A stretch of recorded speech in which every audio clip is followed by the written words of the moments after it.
So I don't typically make full videos on these dumb articles anymore for a few reasons. Mostly because they're made by one person, so they lack diversity. They're typically from someone who has no idea what they're talking about, so they're too easy to debunk. It never allows me to combat PC elitists at the same time, which makes me feel kind of sad and biased. And they almost never include any originality. But I was recently sent an article that I felt needed to be debunked. So let's address this article today titled, 8 Things PC Gamers Are Wrong About. Let's just get into it. Number 1. It'll look better on PC. It depends on the PC, doesn't it? If you've dropped a mortgage on a graphics card and have 14 times more RAM that's actually possible for Windows to access, then yes, it might. Tell you one thing though, Destiny looks better on the PS4. So a PlayStation exclusive game looks better than it does on every other platform? Why did you even argue a point like that? Hey, I got one for you. Doki Doki Literature Club looks better on PC than every other platform. Prove me wrong. What an argument.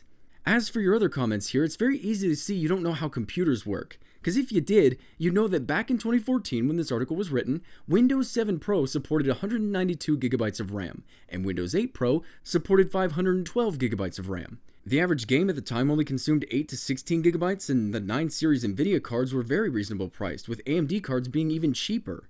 Even today with this cryptocurrency thing, you can still get around that just by purchasing a 9 series card. They're even cheaper now, and for the buck, any multiplat will look and play better no issue. Number 2. It'll perform better on PC. Because PC ports are always so well done. And again, it depends on whether or not you bought your PC within the last 2 years. Last time I checked, frame dropping, Windows resolutions, and all these other things you have to turn off to get the game running properly are pretty much standard on older boxes. It's like saying jet fighters perform better than seagulls. What? Jet fighters do perform better than seagulls? What are you talking about? I gotta go back though, because I love this part.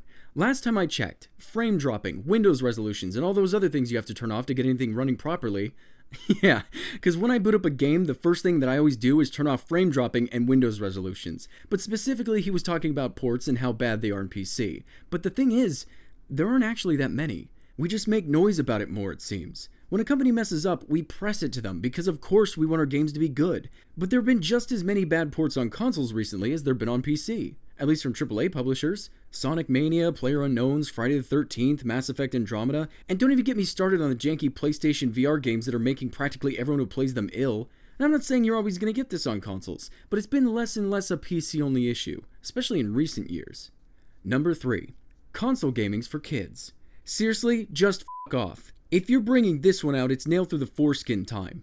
It's really weird that this one makes him so mad. It's almost as if he doesn't like it when people fabricate lies and stereotypes about his preferred platform.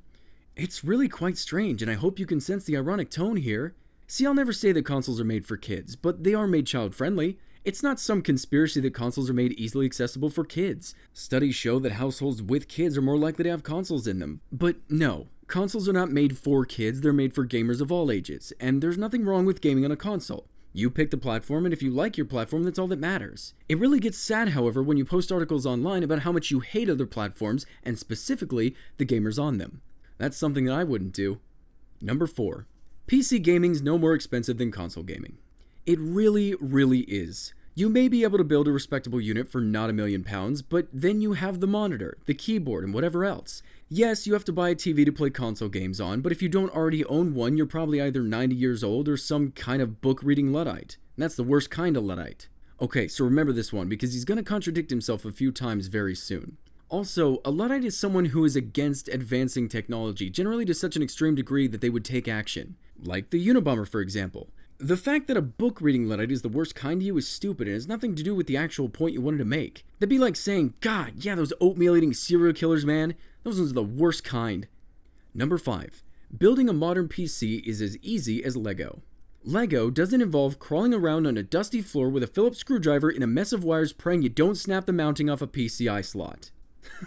So the scenario he poses is that when you're building a computer, you're on the floor, and a dusty floor at that, with a motherboard and a screwdriver for whatever reason, and you're doing something so intricate that the thing you're praying for is you don't snap the mounting off the PCI slot. The PCI slot, not the PCIe slot. God, whoever wrote this is so out of touch, it's hysterical.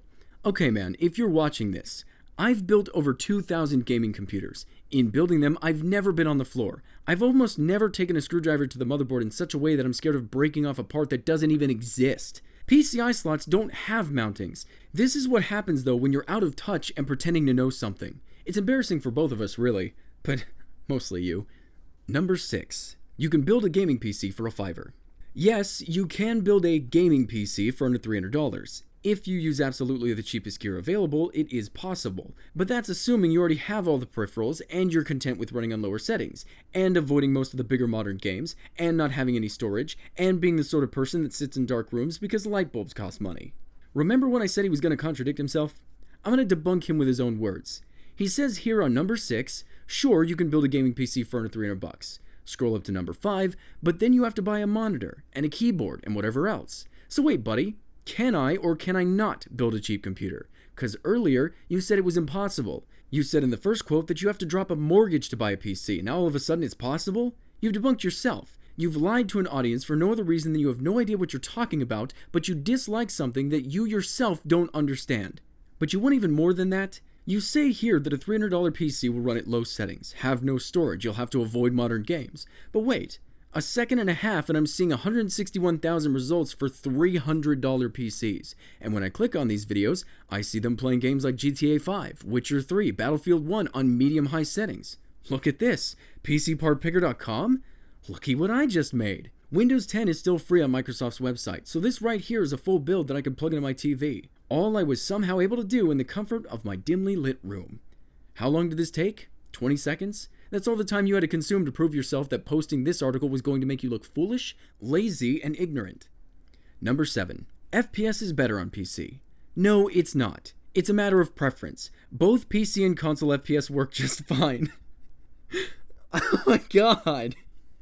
I don't even need any more proof. You actually don't even know what a video game is. Number 8.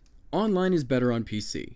If you honestly think that the online experience on console isn't solid, then you should buy one just to educate yourself. Don't forget to gloss over all those evenings on PC when no one can hear each other, someone's getting constantly kicked and there's so much lag you end up shooting shadows until bedtime. When does this happen? I love the idea that PC makes your internet bad, but if you're having that much trouble gaming, then the platform isn't going to solve it. You should just know that. So I want to let you guys know that there are actually 9 parts to this 8-part list, but number 9. Indie is better on PC. Yep, fair enough. You can have that one. I love how this one's supposed to be a bash, like, yep, you have more indie games.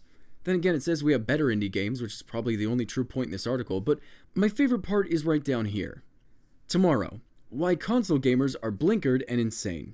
They're making these for clicks. There's no other reason this article was made. It pretends it's trying to warn people about the lies that PC gamers tell, but literal seconds of research and none of it makes sense. So watch out for these articles. Typically all they want you to do is stop by and grant them with their juicy revenue. And the best thing to do when you see an article like this, just move on. If they don't make money from posting crap like this, they simply won't do it. Instead, maybe they'll make a real article next time. And as usual, I leave you with a clip of ignorance. But Al and Christina from Michigan think their 14-year-old son Josh has a real problem. They say he won't stop, can't stop playing video games online. They confiscate the computer, shut down the Wi-Fi, even remove the router and lock it in the car. Josh responds by punching the walls, or worse. Josh, you need to get off. Okay, stop. Midnight, 1 a.m., 2 in the morning. You know, it's after 3 o'clock and I told you to get off at 1. Stop! Josh is part of a growing trend happening all over the world, what some call digital addiction, a hotly debated topic within the scientific community. Josh isn't the only one in need of an intervention, but for this Ohio family, the problem isn't the kids, it's the dad. It's 2 a.m. and I just checked in on Chris and he's still playing video games. Ever since they got married more than a decade ago, Maria says Chris is often a no-show for much of their life. Happy Thanksgiving. I'm headed up to our family football game. Chris opted not to play with us. He is going to be playing video games instead. Maria, 40 years old, attorney, mother of 4. She's not a single mother, it just seems that way. She has a husband, Chris, aged 44, but on any given evening, he is down in the basement, taken prisoner by a pastime. You're done. How many hours a day does he spend playing games? He'll take a whole Saturday and go into the evening, from the time he wakes up till The time he goes to the bed? times he goes to bed, yeah. So 18 hours? Possibly.